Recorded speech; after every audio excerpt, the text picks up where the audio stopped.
Continuamos hoy estudiando el capítulo 18 de este primer libro de Crónicas que comenzamos en nuestro programa anterior.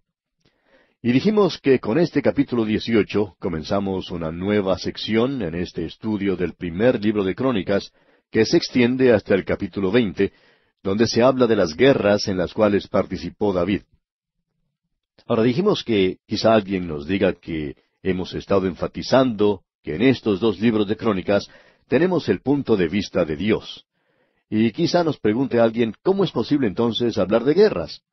Y para contestar esa pregunta hicimos una declaración preliminar. Dijimos que en la epístola del apóstol Santiago, capítulo 4, versículo 1, el apóstol nos dice, ¿de dónde vienen las guerras? Él hizo esa pregunta y también la respuesta. Continúa diciendo, ¿no es de vuestras pasiones las cuales combaten en vuestros miembros? Codiciáis y no tenéis. Matáis y ardéis de envidia, y no podéis alcanzar. Combatís y lucháis, pero no tenéis lo que deseáis porque no pedís. En otras palabras, podemos decir que el problema es que detrás de las guerras está el corazón del hombre, y es causado por el pecado que vino a este mundo. La cuestión entonces es el pecado y no el problema de la guerra. Es muy fácil protestar contra la guerra y de eso hemos visto bastante, pero uno no se libra de la guerra protestando. Quizás se logre la finalización de una guerra, pero otra va a comenzar enseguida porque el problema, amigo oyente, es el corazón del hombre. Solo el príncipe de paz podrá traer paz, verdadera paz a este mundo. Y mientras exista el pecado en esta tierra, mientras exista la iniquidad en la tierra, continuarán las guerras. En realidad, las guerras son solamente el síntoma. La enfermedad misma es el pecado, y ese es el problema. Pero Dios, amigo oyente, se enfrenta al pecado. Ahora David, dijimos, es un hombre a quien Dios ha bendecido, y como resultado hay enemigos suyos a su alrededor. Mientras él era un pequeño rey, el rey de una sola tribu, no le prestaban mucha atención. Pero ahora tiene problemas. Y Dios nos hace saber que Él tomó nota de que aún el reino de David estaba en un torbellino cuando había guerra, y que nosotros no debemos descuidarnos y cerrar bajo llave nuestra casa. Señalamos que era hasta gracioso notar que hay algunas personas que dicen que no está bien que una nación use armas químicas en una guerra, pero a la vez aprueban que otros usen armas de menor calibre, pero igual de destructivas. Por lo menos tratan de explicar y dicen que nosotros no entendemos cómo se siente esa gente. Pero, amigo oyente, creemos que entendemos. Esas personas son pecadoras, y ese es el problema. Allí está el problema. Luego vimos que David tuvo una guerra con los filisteos y los derrotó y los humilló, y recogió de esa guerra un gran botín. Y vimos también que desjarretó los caballos de todos los carros, excepto los de 100 carros que dejó. Y dijimos que había hecho eso porque Dios le había dicho al rey que nunca debía multiplicar ni caballos ni mujeres, aunque más tarde su hijo Salomón multiplicó ambas cosas. Una de las cosas más prominentes, encontradas en las ruinas de Megiddo, en la llanura de Israelón, son los establos que tenía el rey Salomón. Allí es donde él guardaba sus caballos. También se pueden encontrar en Jerusalén. Él los tenía por todas partes en realidad. Salomón se había dedicado a ese negocio. Pero David no lo hizo. David quería fervorosamente obedecer a Dios, pero era también un poco exaltado, como veremos enseguida. David cometió muchos errores y se encuentra en un mundo verdadero. Al leer este capítulo 18, uno se da cuenta que él consiguió un abundante botín de guerra y eso fue usado más adelante. Creemos que para la fecha que David murió, Israel había acumulado casi todo el mercado del oro. Creemos que había mucho oro en Jerusalén en esos días. Prosigamos ahora con los versículos 7 y 8 de este capítulo 18 del primer libro de Crónicas. Tomó también David los escudos de oro que llevaban los siervos de Hadadezer, y los trajo a Jerusalén. Asimismo de Tibat y de Cun, ciudades de Hadadezer, tomó David muchísimo bronce, con el que Salomón hizo el mar de bronce, las columnas y utensilios de bronce. David acumuló todo esto del botín de guerra. Continuemos ahora con los versículos 9 hasta el 11. Y oyendo Toi, rey de Hamat, que David había deshecho todo el ejército de Hadadezer, rey de Soba, envió a Adoram su hijo al rey David, para saludarle y bendecirle por haber peleado con Hadadezer y haberle vencido, porque Toi tenía guerra contra Hadadezer. Le envió también toda clase de utensilios de oro, de plata y de bronce, los cuales el rey David dedicó a Jehová con la plata y el oro que había tomado de todas las naciones de Edom, de Moab, de los hijos de Amón, de los filisteos y de Amalec. Sabemos que en el pasado cada una de estas naciones eran enemigos de Israel y habían luchado contra ella. Ahora David recibe victoria sobre todas ellas y también recibe el botín de guerra. Podemos observar que para que David llegue a ser el rey sobre toda esa región, tiene que echar a todos los enemigos. El Hijo de Dios, amigo oyente, tiene enemigos también. Se nos dice que tenemos que ponernos la armadura de Dios. Nuestro enemigo no es un enemigo de carne y sangre, es un enemigo espiritual. Y el apóstol Pablo nos había señalado esto. Él dijo, porque no tenemos lucha contra sangre y carne. La sangre y la carne no son nuestros enemigos, amigo oyente, sino que tenemos un enemigo espiritual. Y continúa el apóstol Pablo diciendo, sino contra principados, contra potestades, contra los gobernadores de las tinieblas de este siglo, contra huestes espirituales de maldad en las regiones celestes. Amigo oyente, usted y yo estamos en esta situación en el mundo del día de hoy. Esa idea que algunos tienen de que el creyente puede sentarse tranquilo y pasar el tiempo sin preocuparse, haciendo arreglos con todo lo que venga en nuestra dirección, es completamente equivocada. Usted tiene que tomar una posición. En el día de hoy, amigo oyente, necesitamos creyentes que se pongan de pie y hagan algo. Tenemos a muchas personas que, en lugar de estar de pie, están sentadas esperando que el Señor haga algo por ellos. Esa no es la posición del creyente. Nos vamos a dar cuenta un día que es necesario que hagamos algo, que debemos tomar una posición. Y eso es lo que está haciendo David. Estos son enemigos y son enemigos a los que se debe vencer. Los últimos versículos de este capítulo 18 del primer libro de Crónicas, los versículos 12 hasta el 17, nos hablan de la victoria sobre los edomitas. Y también nos dan los nombres de los que rodeaban a David y que ocupaban posiciones claves en su reino. Ahora, en el capítulo 19, tenemos un incidente que nos revela que Dios tiene sentido del humor. Pero también nos muestra que David es un hombre que es un poco exaltado. Él reacciona como todos nosotros los seres humanos. Y aquí tenemos un incidente en el cual Dios muestra que David estaba muy equivocado. Sin embargo, es algo muy interesante. También muestra que David tenía un corazón magnánimo. Leamos pues el primer versículo de este capítulo 19 del primer libro de Crónicas. Después de estas cosas, aconteció que murió Naas, rey de los hijos de Amón, y reinó en su lugar su hijo. Ahora Amón era un enemigo de Israel. David no quería tener guerras. David había adoptado una posición defensiva, y como ya hemos visto, él había adoptado esa posición durante gran parte de su vida. Y el hombre de Dios, amigo oyente, se encontrará muchas veces en esa posición defensiva. Notará usted que cuando nos ponemos la armadura de Dios, lo hacemos con un propósito. ¿Es acaso con el propósito de marchar? No, amigo oyente, lo hacemos para defendernos, y eso es de suma importancia. La tragedia de esta hora, amigo oyente, es que el pueblo de Dios no toma su posición. Ahora David tenía estos enemigos, pero él quería ser un amigo de ellos. Quería ser amigo de los hijos de Amón. Ahora, ¿qué fue lo que sucedió cuando murió Naas el rey y reinó en su lugar su hijo? Demos paso a la primera parte del versículo 2. Y dijo David, manifestaré misericordia con Hanún, hijo de Naas, porque también su padre me mostró misericordia. Si usted repasa un poco la historia de David, recordará que cuando él tuvo que cruzar al otro lado, Amón había sido bueno con él. Leamos ahora la segunda parte del versículo 2. Así David envió embajadores que lo consolasen de la muerte de su padre. Pero cuando llegaron los siervos de David a la tierra de los hijos de Amón, a Hanún, para consolarle, ahora preste atención a lo que sucedió aquí en el versículo 3. Los príncipes de los hijos de Amón dijeron a Hanún, ¿a tu parecer honra David a tu padre que te ha enviado consoladores? ¿No vienen más bien sus siervos a ti para espiar e inquirir y reconocer la tierra?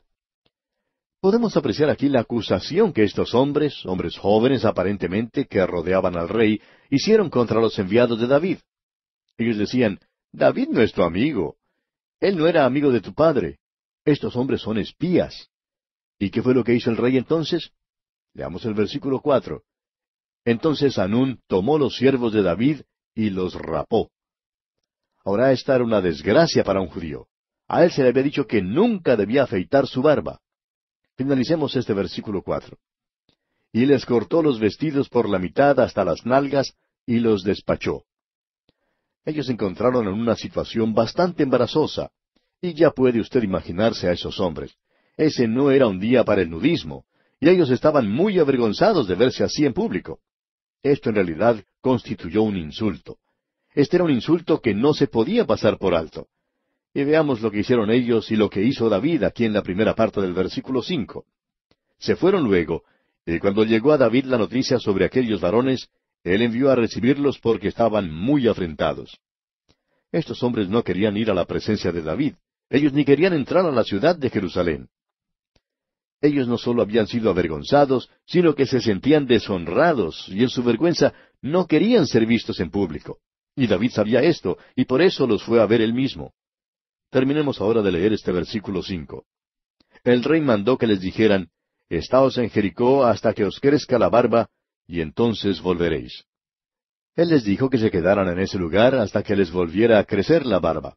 Y por supuesto, amigo oyente, también van a necesitar un uniforme nuevo. Nos imaginamos que ellos lucían muy tristes y apenados. Y el versículo 6 nos muestra que lo ocurrido llegó a oídos de los hijos de Amón. Alguien quizá les pudo haber dicho lo que dijo David cuando vio lo que hicieron con esos hombres. Leamos lo que dice el versículo 6. Y viendo los hijos de Amón que se habían hecho odiosos a David, Hanún y los hijos de Amón enviaron 1000 talentos de plata para tomar a sueldo carros y gente de a caballo de Mesopotamia, de Siria, de Maaca y de Soba.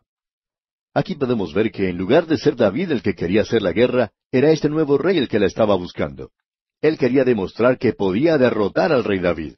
Así que ahora, sabiendo muy bien lo que había hecho, y estamos seguros que él sabía cuál sería el resultado de su acción, que fue un insulto no solo a los hombres de David, sino a toda la nación de Israel y a David mismo, ahora envía a buscar ayuda de parte del ejército de Siria para poder luchar contra David. Y David se entera de esto, como vemos aquí en el versículo 8, leamos. Oyéndolo David, envió a Joab con todo el ejército de los hombres valientes. David sabe que un ejército se está preparando para luchar contra él, así que él le sale al encuentro. David actúa un poco exaltado en todo esto. Leamos los versículos 9 y 10 ahora.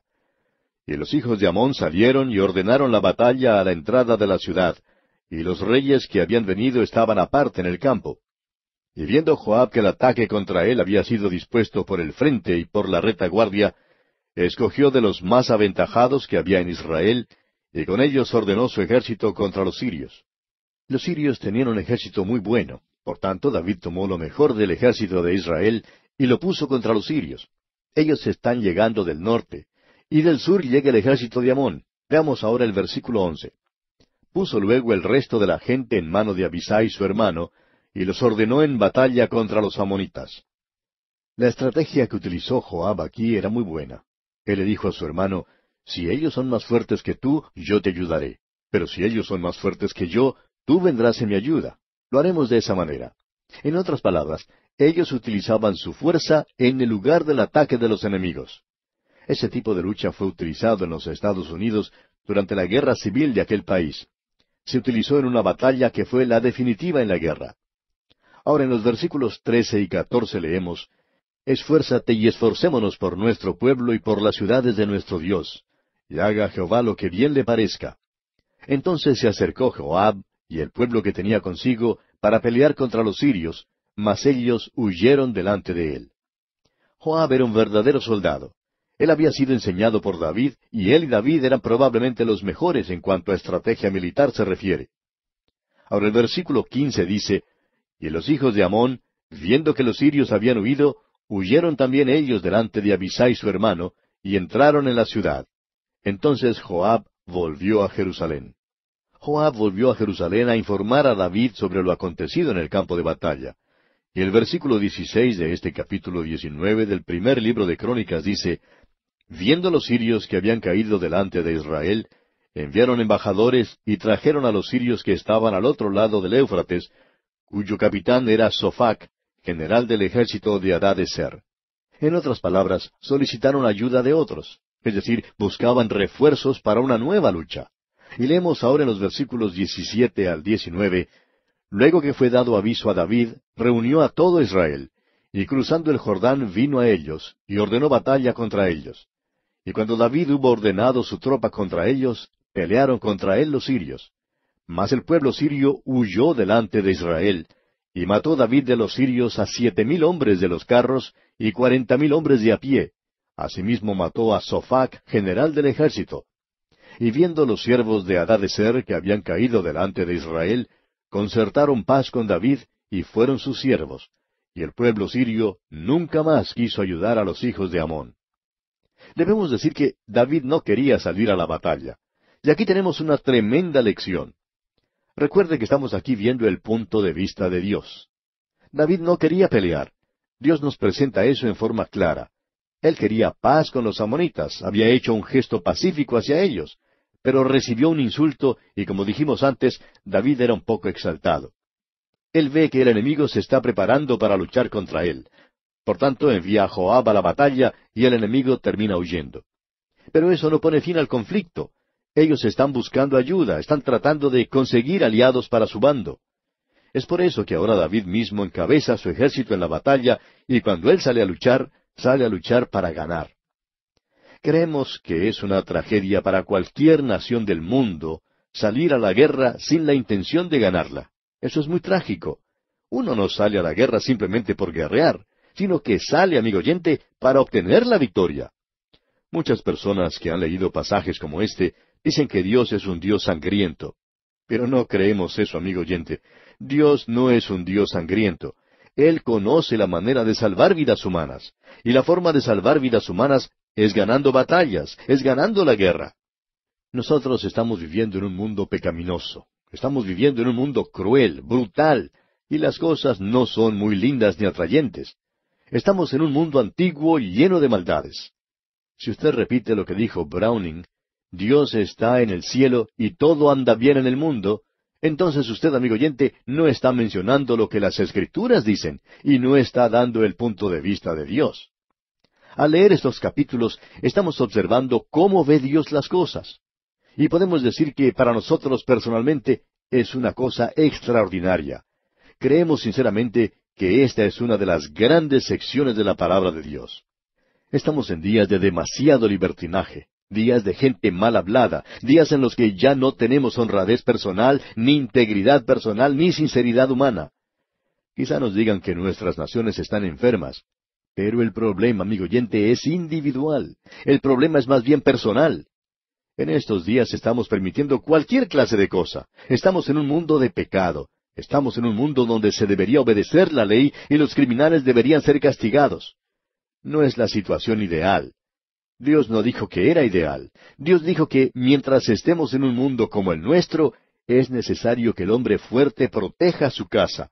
Y ese es el punto de vista de Dios sobre esto, amigo oyente, lo cual lo hace sumamente interesante. Más adelante vamos a ver el pecado más grande que David cometió, y no tenía nada que ver con Betsabé. Pero veremos ese gran pecado de David más de cerca. Y es una de esas cosas que la gente comenta como si no tuviera demasiada importancia. Ellos no pueden ver en realidad que este sea un gran pecado. Todos, por alguna razón, y hasta nosotros, pensamos que el pecado que cometió David con Betsabé fue algo terrible. Y estamos de acuerdo que ese fue un pecado terrible. Pero aún así, vamos a ver el pecado más grande que cometió David. Y ese es el que Dios menciona, porque fue un pecado espiritual, un pecado que no afectará la salvación de David, pero que sí afectará a David personalmente y a la nación de Israel en su relación con Dios. Y así concluimos el estudio de este capítulo 19 del primer libro de Crónicas. Pasando ahora al capítulo 20, vemos que hay dos enemigos constantes, persistentes, casi se podría decir eternos enemigos de la nación de Israel y en especial de David. Uno de ellos eran los hijos de Amón, y el otro, los filisteos. Y debemos decir aquí, amigo oyente, que no hay tal cosa como un arreglo. Hay ciertas cosas que deben ser decididas de una manera u otra, quizá con una lucha. En el día de hoy, amigo oyente, estamos luchando contra huestes espirituales de maldad en las regiones celestes. Si usted es un hijo de Dios, también es un soldado de Dios. Es por eso que se nos indica que debemos ponernos la armadura de Dios. Nosotros no tenemos que marchar contra nadie. Tenemos que estar firmes, y eso es lo importante. Si usted, amigo oyente, se mantiene firme en las cosas de Dios, entonces usted está en una batalla. Usted está en una guerra, quiéralo o no lo quiera. Las guerras pueden terminar en Asia, en África y en Europa, y aún en el hemisferio occidental, pero ellas continuarán mientras exista el mal en el mundo.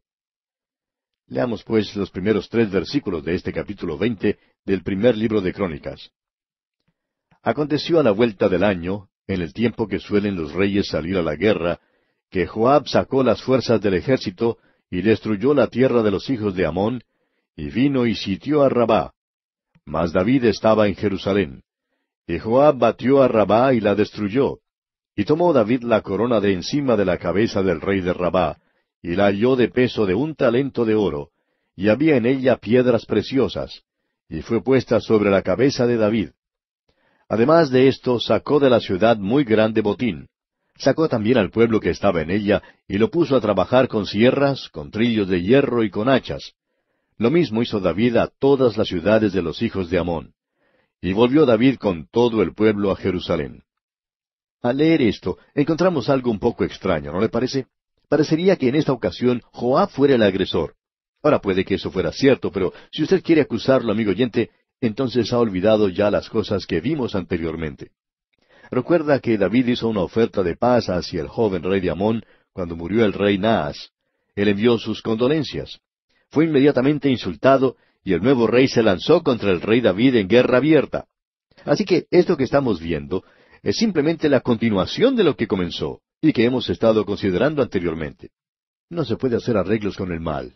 Mientras exista la luz y la oscuridad, y mientras exista el bien y el mal, tiene que haber conflictos. El bien y el mal, amigo oyente, no se pueden poner de acuerdo. Hay quienes opinan en nuestros días que estos dos se pueden sobrellevar, pero eso es totalmente equivocado. ¿Pueden acaso dos caminar juntos si no estuvieren de acuerdo? Nos dice la Biblia. Si usted está andando con el mal, amigo oyente, es porque se ha puesto de acuerdo con el mal. Usted ha consentido con lo que es. Y esto es algo que el mundo está olvidando. Pues bien, vamos a detenernos aquí porque se nos acabó el tiempo. Continuaremos, Dios mediante, en nuestro próximo programa.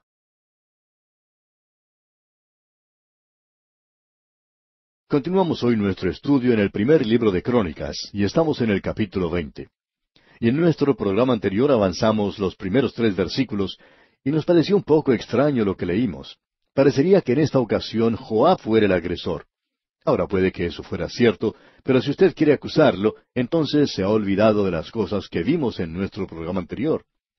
¿Recuerda usted que David hizo una oferta de paz al joven rey de Amón? Cuando murió el rey Naas, él envió sus condolencias, pero fue inmediatamente insultado, y el nuevo rey se lanzó contra el rey David en guerra abierta. Así que esto que estamos viendo es simplemente la continuación de lo que comenzó y que hemos estado considerando anteriormente. No se puede hacer arreglos con el mal, amigo oyente. Mientras exista la luz y la oscuridad, y mientras existe el bien y el mal, tiene que haber conflicto. El bien y el mal no se pueden poner de acuerdo. Hay quienes opinan en nuestros días que estos dos se pueden sobrellevar, pero eso no es cierto, eso es totalmente equivocado. ¿Pueden acaso dos caminar juntos sin ponerse de acuerdo? Por supuesto que no. Si usted está andando con el mal, amigo oyente, es porque se ha puesto de acuerdo con él. Usted ha consentido a lo que es. Esto es algo que el mundo está olvidando hoy en día.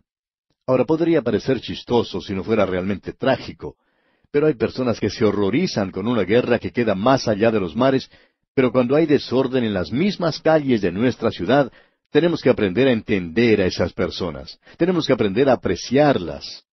Esa es una hipocresía de nuestra cultura contemporánea que es algo nauseabundo en extremo. Si la guerra está mal más allá de los mares, pues está mal aquí también. Tenemos que hacerle frente al mal. Tenemos que enfrentarnos al desorden. No puede haber bien si no se opone al mal. Ahora, en el versículo 4 de este capítulo 20 del primer libro de Crónicas, tenemos a otro de los enemigos constantes de Israel y de David. Se trata de los filisteos. Leamos el versículo 4. Después de esto aconteció que se levantó guerra en Geser contra los filisteos, y Sibecai, Husatita, mató a Sipai, de los descendientes de los gigantes, y fueron humillados. Y continúa el resto de este capítulo 20 hablándonos de estos enemigos y la guerra que hicieron contra Israel. Este fue el mismo lugar donde David había dado muerte al gigante, y ahora vemos que los hijos del gigante también son muertos. Ellos eran enemigos constantes del pueblo de Israel. Ese es, pues, el mensaje de este capítulo para usted y para mí, amigo oyente.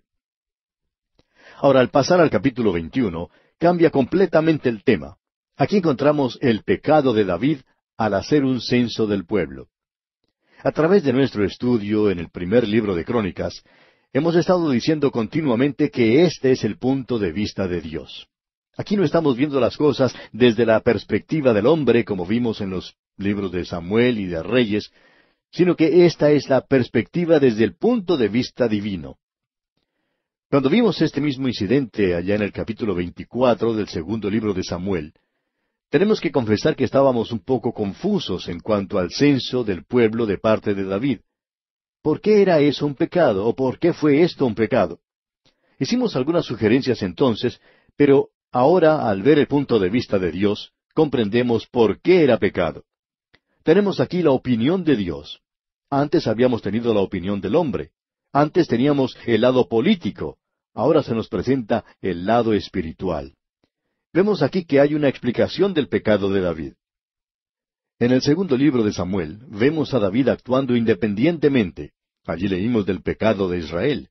Y Dios permitió que David fuese un instrumento, pero hay algo más. Leamos el primer versículo de este capítulo 21 del primer libro de Crónicas. Dice así: Pero Satanás se levantó contra Israel, e incitó a David a que hiciese censo de Israel. Aquí encontramos al culpable. Eso que ocurrió fue algo satánico. Satanás se encontraba detrás de todo esto. Y esto aclara el pecado de David. Podemos notar que aquí él no dice, conforme a la multitud de tus piedades, borra mis rebeliones, como había dicho antes, cuando se arrepintió del pecado que había cometido con Betsabé. Pero aquí vemos que Satanás está detrás de este pecado de David. Hay algo más que necesitamos considerar aquí, y es la misma pregunta que nos hicimos anteriormente. ¿Por qué era pecado el que David contara a los hijos de Israel? ¿Por qué era eso pecado? Quisiéramos investigar eso en una forma bien definitiva. ¿Por qué era pecado para David tomar un censo? Bueno, leamos el versículo 2 de este capítulo 21 del primer libro de Crónicas. Y dijo David a Joab y a los príncipes del pueblo, Id, haced censo de Israel desde Beerseba hasta Dan, e informadme sobre el número de ellos para que yo lo sepa. Aquí podemos notar algo interesante. Moisés tomó 2 censos del pueblo. En el libro de Números, él tomó un censo al principio de la peregrinación por el desierto, y volvió a hacerlo al finalizar esa peregrinación. Y en realidad no hubo nada malo con ese censo. Por lo menos Dios no halló ninguna falta en eso. Pero aquí hay algunas personas que piensan que la razón por la cual David hizo ese censo fue el orgullo. Notemos ahora el versículo 3. Y dijo Joab, Añada Jehová a su pueblo 100 veces más, Rey Señor mío. ¿No son todos estos siervos de mi Señor? ¿Para qué procura mi Señor esto, que será para pecado a Israel? Este fue el primer hombre en oponerse a una computadora. David quería tener una estadística, y en nuestros días hay un pecado de estadísticas. Prácticamente todo está siendo computarizado. Como ya hemos dicho, hay personas que piensan que el pecado de David era el del orgullo, y esta explicación es la que se escucha más a menudo. Puede ser que sea el orgullo. Podemos decir que el orgullo tuvo una parte en esto, pero esa no es toda la explicación que se necesita. Quisiéramos que juntos leamos un pasaje en las Escrituras. Allá en el libro de Jeremías, capítulo 9, versículos 23 y 24 leemos, Así dijo Jehová, No se alabe el sabio en su sabiduría, ni en su valentía se alabe el valiente, ni el rico se alabe en sus riquezas. Mas alábese en esto el que se hubiere de alabar, en entenderme y conocerme que yo soy Jehová, que hago misericordia, juicio y justicia en la tierra, porque estas cosas quiero, dice Jehová. O sea que a Dios no le agradó que David tomase un censo. ¿Por qué? Porque David no se estaba regocijando en el Señor. Él estaba regocijándose en su propio poder. Así es que detrás del hecho de haber contado al pueblo estaba el pecado de la incredulidad. David estaba poniendo su confianza en los números y cantidades de gente que tenía antes que en Dios. Miremos ahora lo que se nos dice en el versículo 5 del capítulo 21 del primer libro de Crónicas que estamos estudiando. Nos vamos a pasar por alto el versículo 4 para ver qué es lo que ocurrió. El versículo 5 dice, Y había en todo Israel 1,100,000 que sacaban espada, y de Judá 470,000 hombres que sacaban espada. Hemos podido ver que David tenía 1,100,000 hombres en Israel y en Judá tenía 2,500. Cuando Moisés hizo su censo, él tenía 603,000. De modo que vemos que David tenía casi 1,000,000 de personas más que Moisés. Ahora notemos algo, y es el contraste que existe entre este David y el jovencito, el pastorcito que llegó al campamento de Israel y vio al gigante Goliat que estaba desafiando a su pueblo.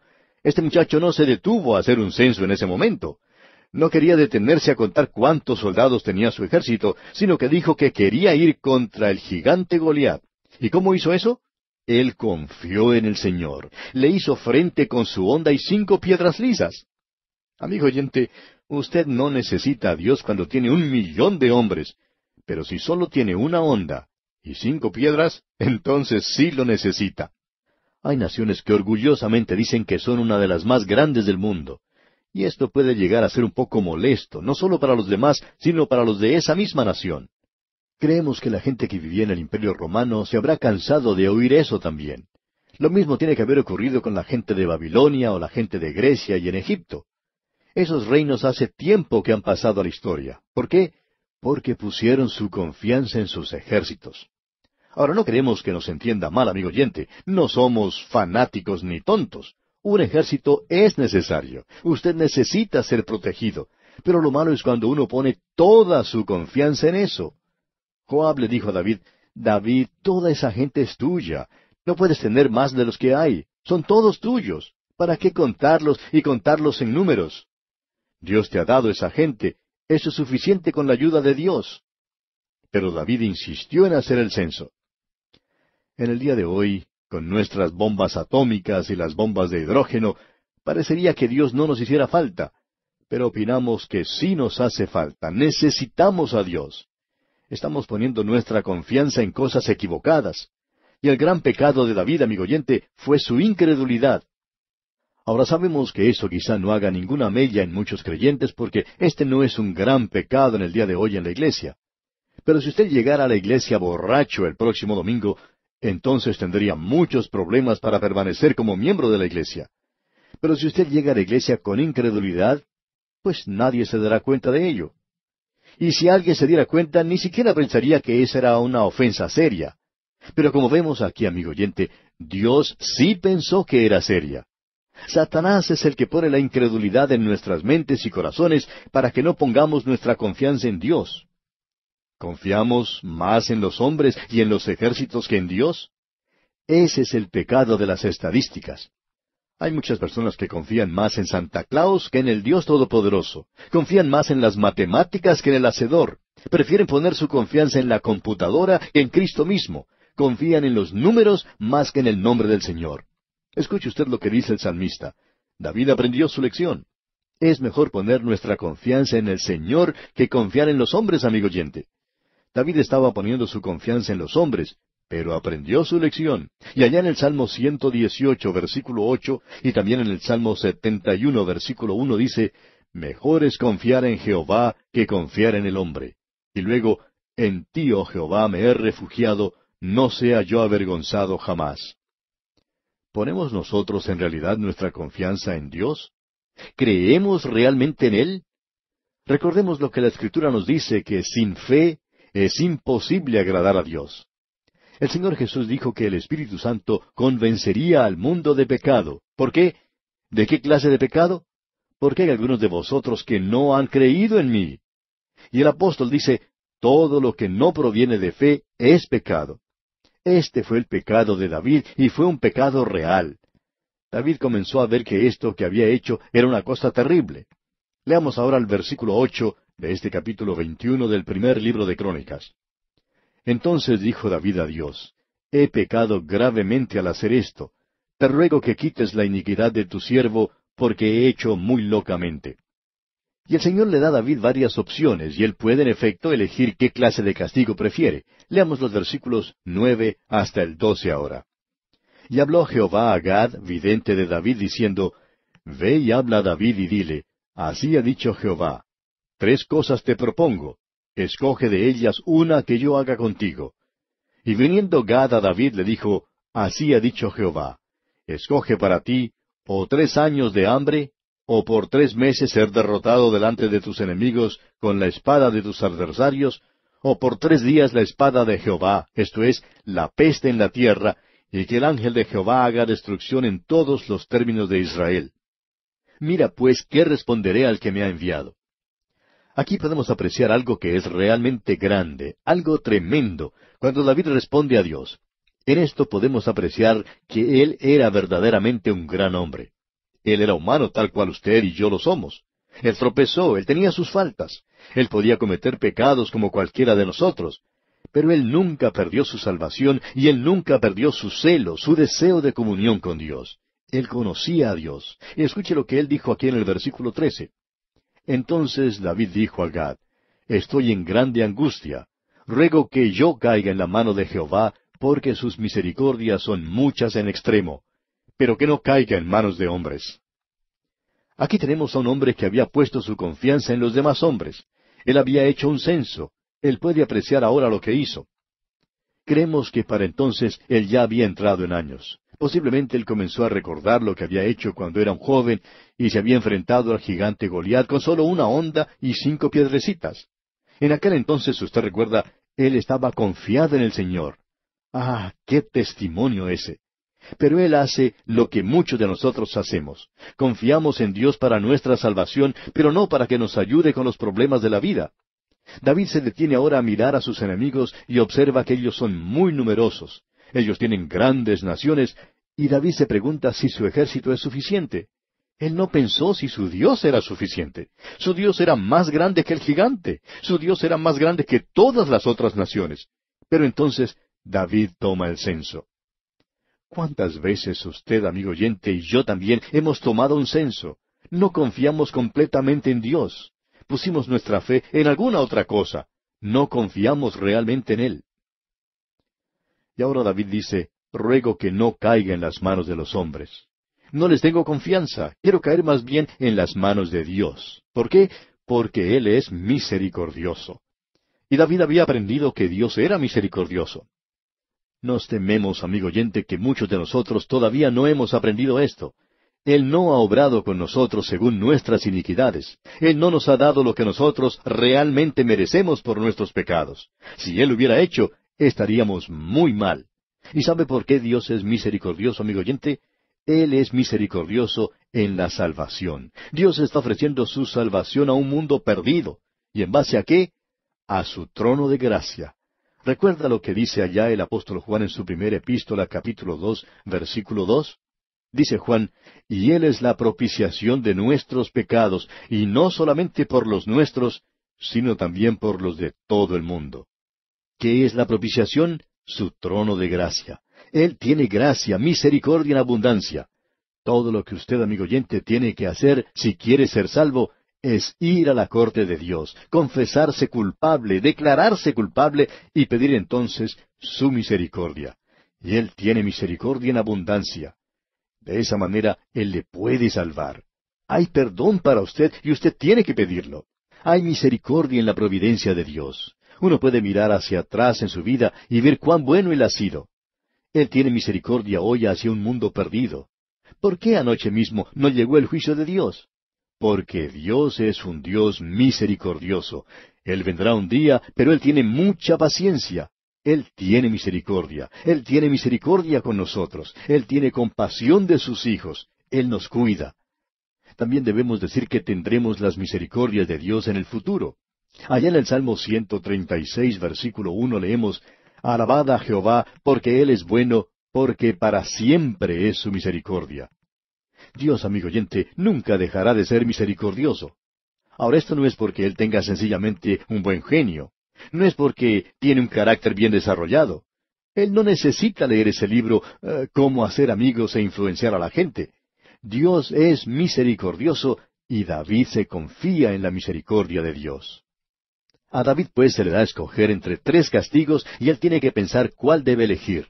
Él reconoce que aun cuando fue su pecado, el pueblo también tiene que sufrir el castigo, ya que él es su rey y la gente participó en su pecado. Es interesante notar cómo la gente sigue a sus líderes de la nación, y esto tuvo lugar en el caso de David también. Él dejó un mal ejemplo para su pueblo. David no quería elegir ninguno de los castigos sugeridos. Uno de ellos indicaba que él debía caer en manos de sus enemigos. David dice, yo no quiero caer en las manos de los hombres, yo quiero caer en las manos de Dios y que Él elija el castigo. Y él busca la misericordia de Dios. Él dice, porque sus misericordias son muchas en extremo, pero que no caiga en manos de hombres. Esa fue la respuesta de David. Veamos ahora los versículos 14 al 17 para notar lo que Dios hizo. Los versículos 14 al 17 de este capítulo 21 del primer libro de Crónicas dicen, Así Jehová envió una peste en Israel, y murieron de Israel 70,000 hombres. Y envió Jehová el ángel a Jerusalén para destruirla, pero cuando él estaba destruyendo, miró Jehová y se arrepintió de aquel mal, y dijo al ángel que destruía, Basta ya, detén tu mano. El ángel de Jehová estaba junto a la era de Ornán Jebuseo. Y alzando David sus ojos, vio al ángel de Jehová que estaba entre el cielo y la tierra, con una espada desnuda en su mano, extendida contra Jerusalén. Entonces David y los ancianos se postraron sobre sus rostros cubiertos de cilicio. Y dijo David a Dios, ¿No soy yo el que hizo contar el pueblo? Yo mismo soy el que pequé, y ciertamente he hecho mal. Pero estas ovejas, ¿qué han hecho? Jehová Dios mío, sea ahora tu mano contra mí y contra la casa de mi padre, y no venga la peste sobre tu pueblo. Esta es una oración maravillosa la que hizo David, amigo oyente. Él toma toda la responsabilidad por su pecado. Y podemos decir que David ha cambiado mucho. En la oportunidad en que cometió el pecado con Betsabé, él pensaba quedarse con la boca cerrada. Hasta provocó la muerte de Urías, heteo. David era el responsable de esto. David estaba tratando de echar la culpa a otra persona. Está tratando de cubrir el asunto. Pero eso no ocurre aquí. David ha aprendido su lección. Él se presenta abierto, completamente delante de Dios en lo que a su corazón se refiere. Él le dice al Señor, yo soy quien pecó, yo soy el responsable por lo que ha sucedido, yo soy quien tiene que padecer el castigo. Y veamos ahora lo que dice el versículo 18. Y el ángel de Jehová ordenó a Gad que dijese a David que subiese y construyese un altar a Jehová en la era de Ornán Jebuseo. Aquí se hace mención de la era de Ornán, el lugar donde se trillan las mieses. Ese lugar se puede visitar también en el día de hoy. Está en el monte Moria. En ese lugar se ha erigido la mezquita de Omar. Esa es la zona del templo. Allí se edificaría el templo. Podemos ver que no fue David quien eligió el lugar, fue Dios mismo quien lo eligió. Y David, por supuesto, estaba de acuerdo con eso. Veamos ahora qué fue lo que ocurrió en ese lugar. Leamos los versículos 19 al 21 de este capítulo 21 del primer libro de Crónicas. Entonces David subió conforme a la palabra que Gad le había dicho en nombre de Jehová. Y volviéndose Ornán vio al ángel, por lo que se escondieron 4 hijos suyos que con él estaban. Y Ornán trillaba el trigo. Y viniendo David a Ornán, miró Ornán y vio a David, y saliendo de la era, se postró en tierra ante David. Esta era la era de Ornán. En ese mismo momento, Ornán estaba trillando el trigo. En esos días, durante la época de la cosecha, en las horas de la tarde comenzaba a soplar el viento. El agricultor lanzaba al aire el trigo y el viento separaba el trigo de la paja o el tamo. Esta paja caía en un lugar, mientras que el trigo iba a parar a un lugar aparte. El viento en ese lugar es bastante fuerte y los agricultores de ese entonces lo aprovechaban para separar el trigo de la paja o del tamo. Ese lugar que se menciona aquí es el mismo lugar donde Abraham ofreció a su hijo. En el otro extremo del monte es donde el Señor Jesucristo fue crucificado. Ese lugar se llama Gólgota, o sea, el lugar de la calavera. Es decir, que Dios fue quien seleccionó ese lugar. Él fue quien lo eligió. Y aquí, amigo oyente, vamos a detenernos por hoy porque nuestro tiempo ha concluido ya. Continuaremos, Dios mediante, nuestro estudio de este capítulo 21 del primer libro de Crónicas en nuestro próximo programa.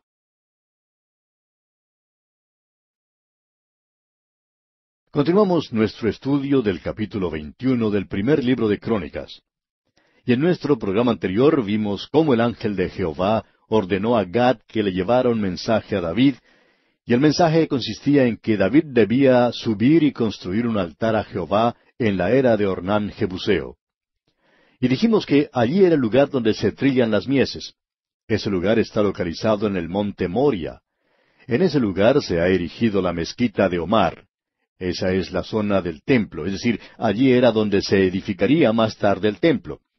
Y dijimos que no fue David quien eligió el lugar, sino Dios mismo quien lo había elegido, y por supuesto, David estaba de acuerdo con eso.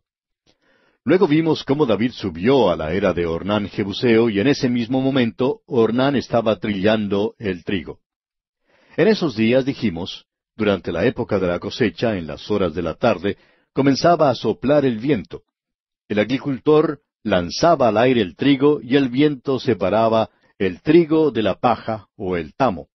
Esta paja caía en un lugar mientras que el trigo iba a parar a un lugar aparte. El viento en ese lugar es bastante fuerte y los agricultores de ese entonces lo aprovechaban para separar el trigo del tamo. Este lugar que se menciona aquí es el mismo lugar donde Abraham ofreció a su hijo. Ahora, en el otro extremo del monte es donde el Señor Jesucristo fue crucificado.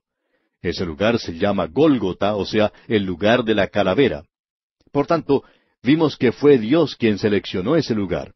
Fue Él quien lo eligió. Continuemos hoy leyendo los versículos 22 y 23 de este capítulo 21 del primer libro de Crónicas. Entonces dijo David a Ornán: Dame este lugar de la era para que edifique un altar a Jehová. Dámelo por su cabal precio, para que cese la mortandad en el pueblo. Y Ornán respondió a David: Tómala para ti, y haga mi señor el rey lo que bien le parezca, y aun los bueyes daré para el holocausto, y los trillos para leña, y trigo para la ofrenda, yo lo doy todo. Este hombre le dice a David: No solo te doy la propiedad, es decir, la tierra, sino también el trigo, la cosecha que estamos juntando, para que puedas hacer una ofrenda, y también te doy los trillos, los cuales se puede usar como madera para el altar. Hasta los bueyes le iba a dar este hombre para usar en el holocausto.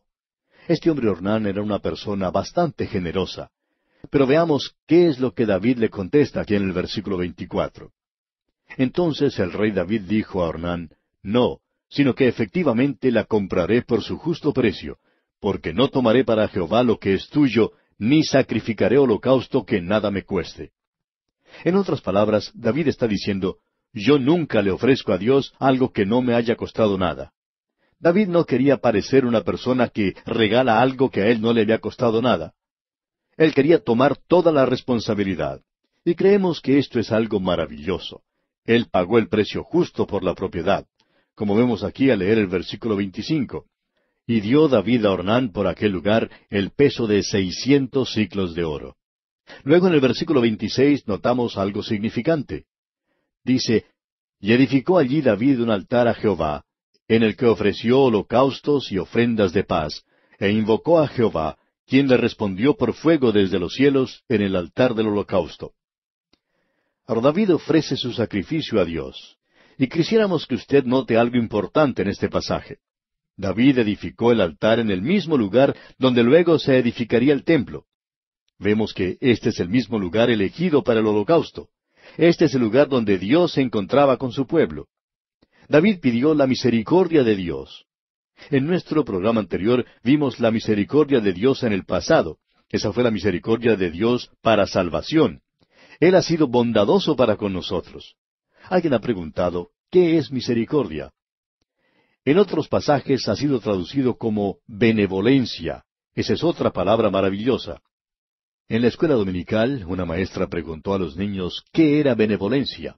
Una pequeñita tuvo la mejor respuesta de todas. Ella dijo: cuando uno va y le pide pan a la mamá, y ella se lo da, eso es bondad. Pero si ella le pone mermelada al pan, eso es benevolencia.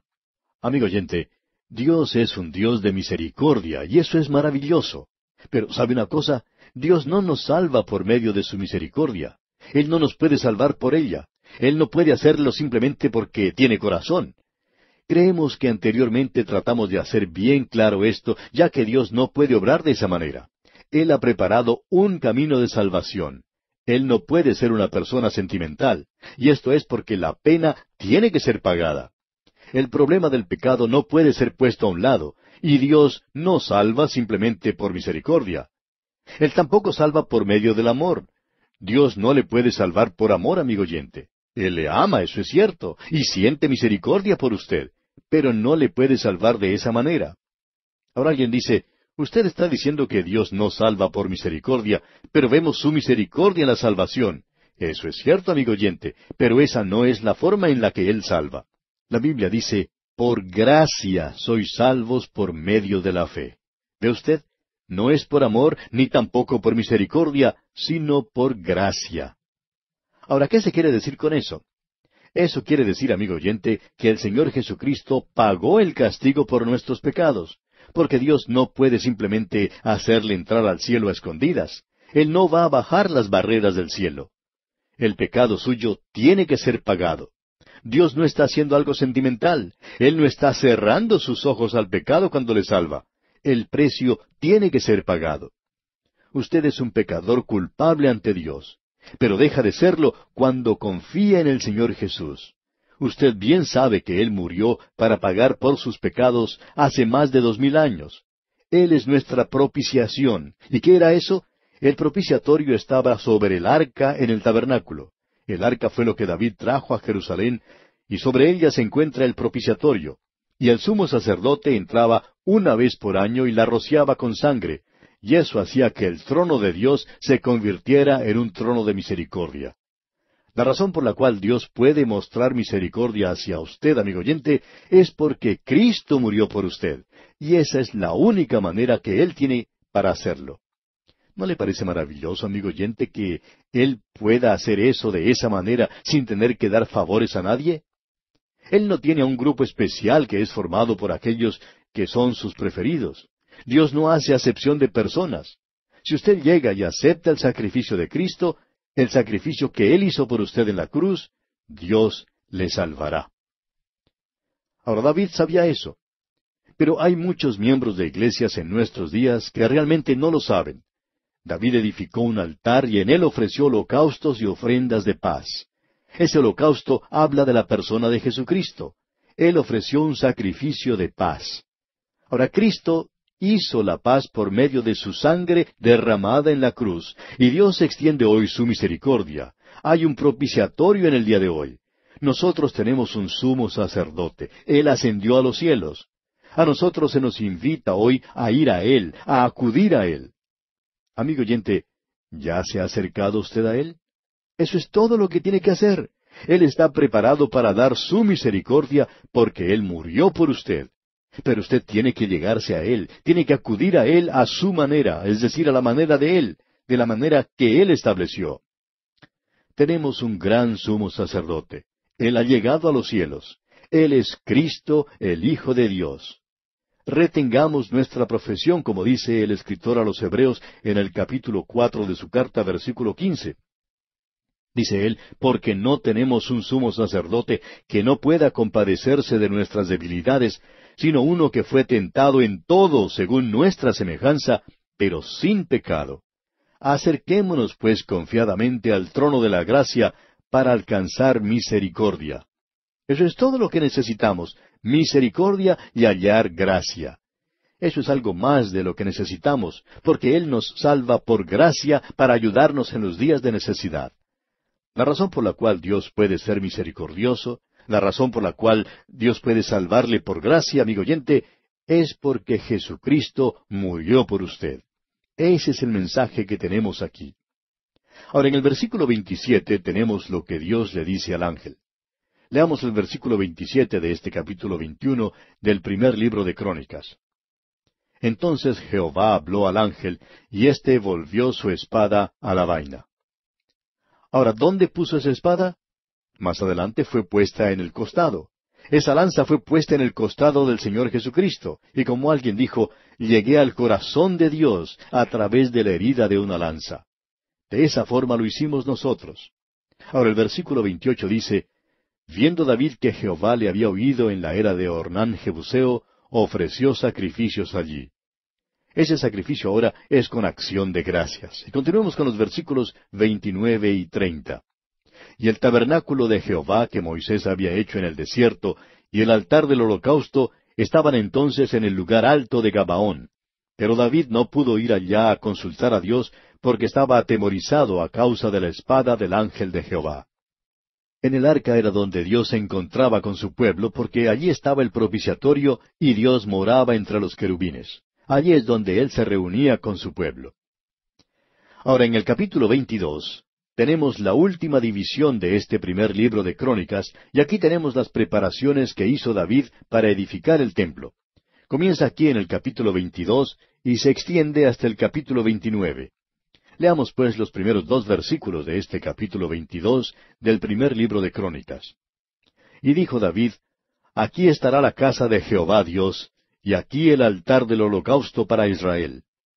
Después mandó David que se reuniese a los extranjeros que había en la tierra de Israel, y señaló de entre ellos canteros que labrasen piedras para edificar la casa de Dios.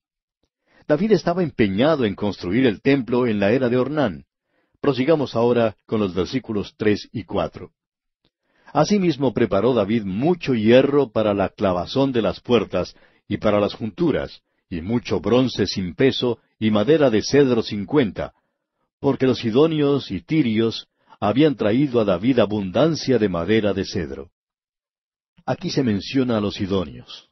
Hiram era el rey de Tiro, en Sidón, y era quien había traído el material y le ayudó a David. Ahora leemos en el versículo 5, y dijo David, Salomón mi hijo es muchacho y de tierna edad.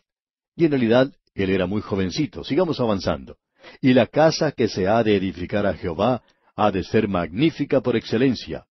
Ahora notemos el lenguaje que usa David. Terminemos de leer el versículo 5.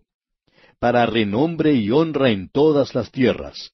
Ahora pues, yo le prepararé lo necesario. Y David antes de su muerte hizo preparativos en gran abundancia. Es por esa razón que decimos, amigo oyente, que no era el templo de Salomón, sino el templo de David. Ahora lo estamos observando desde el punto de vista de Dios. Dios lo dice. Dios dice, David, antes de su muerte, hizo preparativos en gran abundancia. ¿Por qué no edificó el templo David? Bueno, enseguida se lo diremos. Escuche la opinión de Dios aquí en los versículos 6 al 8. Llamó entonces David a Salomón su hijo, y le mandó que edificase casa a Jehová Dios de Israel. Y dijo David a Salomón, Hijo mío, en mi corazón tuve el edificar templo al nombre de Jehová mi Dios. Mas vino a mí palabra de Jehová diciendo, Tú has derramado mucha sangre, y has hecho grandes guerras. No edificarás casa a mi nombre, porque has derramado mucha sangre en la tierra delante de mí. Esta tiene que ser la respuesta para aquellos que critican a David como un hombre sangriento. Como hemos dicho, esas guerras que él tuvo que pelear fueron forzadas contra él. Mientras nosotros estamos en este mundo, amigo oyente, si nos ponemos firmes del lado del bien, vamos a tener que luchar. Como ya dijimos, nuestro enemigo no es un enemigo de carne y sangre, sino un enemigo espiritual. Porque no tenemos lucha contra sangre y carne. Pero usted tiene que mantenerse firme en algo. Y como dijo alguien, aquellos que no se mantienen firmes por nada, caerán por nada. Y eso es lo que generalmente pasa. La razón por la cual muchos abandonan en estos días el camino del bien, y esto no es algo repentino, es cuando se niegan a mantenerse firmes por las cosas de Dios. Ahora David era una persona que había derramado mucha sangre. Nadie expresó eso mejor que Dios mismo. Dios dijo, David, tú has derramado mucha sangre, y una persona como tú no puede edificar un templo. Dios no está del lado de las guerras. Él se opone a ellas. Su nombre no es Marte. Él es partidario de la paz, y su Hijo es el príncipe de paz, y sólo Él traerá paz a esta tierra. Pero no habrá paz, amigo oyente, mientras exista el mal y el pecado. Dios no le permitió a David edificar el templo por esas razones. Él era un hombre de guerra. Ahora él dice aquí en el versículo 9, He aquí te nacerá un hijo, el cual será varón de paz, porque yo le daré paz de todos sus enemigos en derredor, por tanto su nombre será Salomón, y yo daré paz y reposo sobre Israel en sus días. Pero eso no era algo permanente. Este hombre Salomón era pacífico, y Dios dice, yo le daré paz. Pero aquel que un día estuvo frente a esta gente cuando los líderes religiosos le rechazaron, dijo, Venid a mí todos los que estáis trabajados y cargados. Él no dijo, les daré descanso. Él dijo, yo os haré descansar. Yo haré lo que no pudo hacer Salomón. Él era el hijo de David, del linaje de David. Él es quien puede dar descanso y paz y solaz y serenidad al alma humana. Él quiere entrar hoy porque Dios, amigo oyente, es misericordioso. Él es misericordioso porque su Hijo murió por usted. Ese es el camino de Dios. ¿No quiere usted entrar en él? ¿No quiere usted aceptar su invitación? Él ha sacudido cielo y tierra para poder llegar a la puerta de su corazón. Él no va a pasar de ese lugar. Él dice, yo estoy a la puerta y llamo. ¿Cuál, amigo oyente, es su respuesta? Hace un momento, cuando comenzamos a estudiar este capítulo 22, dijimos que a partir de este capítulo entrábamos en la última división de este primer libro de Crónicas. Tenemos aquí las preparaciones y la organización de David para la edificación del templo, y esto está comprendido, como ya lo mencionamos, entre los capítulos 22 al 29, con el cual se termina este primer libro de Crónicas. Todo esto está relacionado con las preparaciones de David para edificar el templo. Ahora él no lo edificó. Y en este capítulo lo encontramos hablando con su hijo Salomón, y le está explicando dos cosas. Una de ellas es que Dios no le deja edificar el templo. Él tiene sus manos manchadas con sangre. Pero su hijo Salomón, un hombre pacífico, tendrá a su cargo la edificación. Pero David ha reunido todo el material necesario. Él ha adquirido el lugar donde se llevará a cabo la edificación y también ha organizado todo lo concerniente con la obra. Su amigo Hiram vino de Tiro para proveer la madera de cedro. Aquí tenemos algo digno de notarse. En todos estos capítulos, desde el 22 hasta el 29 de este primer libro de Crónicas, vemos la organización, la acumulación de los materiales y el entusiasmo de David para edificar el templo que Dios no le permite construir personalmente. Esa es una de las cosas, el que David ponga toda su atención en este importante proyecto. La segunda cosa, y la debemos repetir una vez más, es que este primer libro de Crónicas nos da el punto de vista de Dios. El punto de vista de Dios es que el templo es el proyecto más importante que tiene David. David había tenido proyectado edificar casas, eso lo hemos visto. Él edificó muchas casas en Jerusalén. Él tenía un plan de desarrollo urbano. Él comenzó todo eso, pero eso no era lo importante. Lo que era realmente importante era la edificación del templo. Y amigo oyente, mientras un hombre o un pueblo no se ponga en la relación adecuada con Dios Todopoderoso, todas estas cosas se tienen que ubicar en un segundo plano hasta cuando la primera se haya establecido. Cuando eso haya tenido lugar, entonces el proyecto de desarrollo urbano toma importancia. Un programa contra la pobreza está muy en orden. David tenía esa clase de proyectos. Cuando él trajo el arca, él posiblemente tenía largas filas de personas que querían recibir sus raciones. Y David estaba entregando las provisiones que ellos necesitaban. ¿Por qué? Porque la parte espiritual ya había quedado satisfecha. En el gobierno de nuestros días hay mucha corrupción en lo relacionado con programas de desarrollo urbano. Hay corrupción en los programas contra la pobreza. Por todas partes oímos de la corrupción que existe en los gobiernos. En las noticias se parece dar énfasis a estos programas, que si uno resuelve estos problemas, está solucionando los problemas del mundo. Amigo oyente, el hombre está muy lejos de poder solucionar los problemas del mundo porque aún no ha solucionado el problema principal, y es el problema de su relación con Dios. Y ese templo nos habla de la relación con Dios. También nos habla de lo que es espiritual. Desde el punto de vista de Dios, eso era lo importante. Y en este libro se nos da el punto de vista de Dios. No es igual a lo que vimos allá en los 2 libros de Reyes. No eran las luchas continuas y las intrigas y cosas sin verdadera importancia. Ahora se menciona las cosas de mayor envergadura, lo que tiene valor real, y es el establecimiento de una relación verdadera con Dios. En estos días podremos mirar atrás hacia uno de los grandes imperios de este mundo, el Imperio Británico. Esta nación por muchos años tuvo gran poder en todo el mundo. Se decía que el sol nunca se ponía en el hemisferio británico. Esta nación controló más este mundo que quizá otra nación en la historia. Gran Bretaña tenía una influencia tremenda. Usted la podía criticar. Reconocemos que ellos no fueron mejores que nosotros, pero en una época ellos gobernaron el mundo. Pero cuando uno comienza a analizar lo que en realidad tuvo lugar, no está relacionado con lo que hacía el primer ministro ni las decisiones a las que llegaba el Parlamento. Tampoco era lo que ocurría bajo el gran reloj Big Ben. ¿Sabe lo que probablemente fue más importante? Lo que hizo un joven de nombre Juan Wesley, cuando comenzó a predicar en Aldersgate. Cuando uno visita ese lugar, no puede menos que detenerse y darle gracias a Dios por lo que ocurrió. Porque nosotros aún estamos recibiendo los beneficios de lo que allí tuvo lugar. Cerca de ese lugar, no muy lejos, fue donde Juan Wesley comenzó su predicación del Evangelio. En ese lugar existe un cementerio. Cuando la religión organizada lo oyó hablar, lo hizo expulsar de ese lugar, pero él se retiró solamente hasta las tumbas y comenzó nuevamente a predicar. Se retiró a los campos. Eso dio comienzo a un avivamiento espiritual que aún Lloyd George llama a Juan Wesley el inglés más grande de todos. Él fue quien hizo más por el Imperio Británico.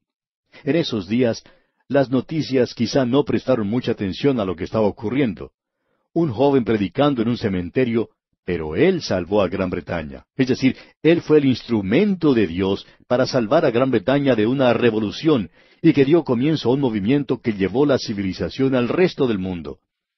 Usted puede restarle toda la importancia que quiera al sistema colonial. Y Gran Bretaña se atascó y quedó tan mal como nos es posible quedar. Pero lo importante aquí es que se dio comienzo a un esfuerzo misionero que envió creyentes a todas partes del mundo y también llevó una influencia cristiana civilizadora a muchas partes de este universo. Cualquier persona, por más parcial que sea, puede echar una mirada hacia esos días y comprobar que eran mejores que los presentes, y que esta época actual sin Dios no está llegando a ninguna parte. Amigo oyente, permítanos preguntarle, ¿quiere usted el punto de vista de Dios? Dios dice, David comenzó a hacer los preparativos para edificar el templo. Eso es lo valioso para mí en este caso. Eso es más importante que todas las batallas en las que tomó parte, más aún que las guerras en las que participó. En realidad es lo más importante que David hizo en toda su vida. Eso es lo que estamos considerando ahora.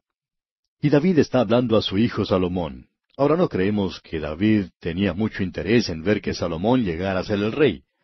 Salomón en realidad era demasiado flojo, no era vigoroso como su padre. Y el Señor Jesucristo dijo en cuanto a Juan el Bautista, por ejemplo, Él dijo, ¿qué salisteis a ver al desierto? ¿Una caña sacudida por el viento? ¿O qué salisteis a ver? ¿A un hombre cubierto de vestiduras delicadas? Este hombre, Juan el Bautista, era un hombre fuerte y vigoroso y estaba vestido de pelo de camello. Y el Señor dijo que los que llevaban vestiduras delicadas estaban en los palacios de los reyes. Allí están los flojos como Salomón. Él fue educado en un palacio. Su educación tuvo lugar en la corte de las mujeres. Esa fue una de las razones por las que él podía soportar a tantas mujeres. Él ya estaba acostumbrado a eso. Él no estaba acostumbrado a salir a lugares escarpados en su tierra o a defenderse a sí mismo como lo hacía su padre. Ahora no estamos tratando de presentar ninguna clase de excusa de parte de David porque él no fue un buen padre. Pero sabemos una cosa, que David y Salomón estaban bien separados el uno del otro. La explicación de esto la encontramos en las circunstancias que rodearon la juventud de ambos. Tenemos pues que David está hablando con su hijo Salomón. Él le dice, Salomón, tú vas a edificar el templo. Yo quiero entusiasmarte y animarte a hacer esa tarea que es algo muy querido para mí. Yo lo hubiera hecho, pero Dios no me deja porque he derramado mucha sangre. Y amigo oyente, vamos a detenernos aquí por hoy porque nuestro tiempo desafortunadamente se ha cumplido ya. Continuaremos Dios mediante en nuestro próximo programa.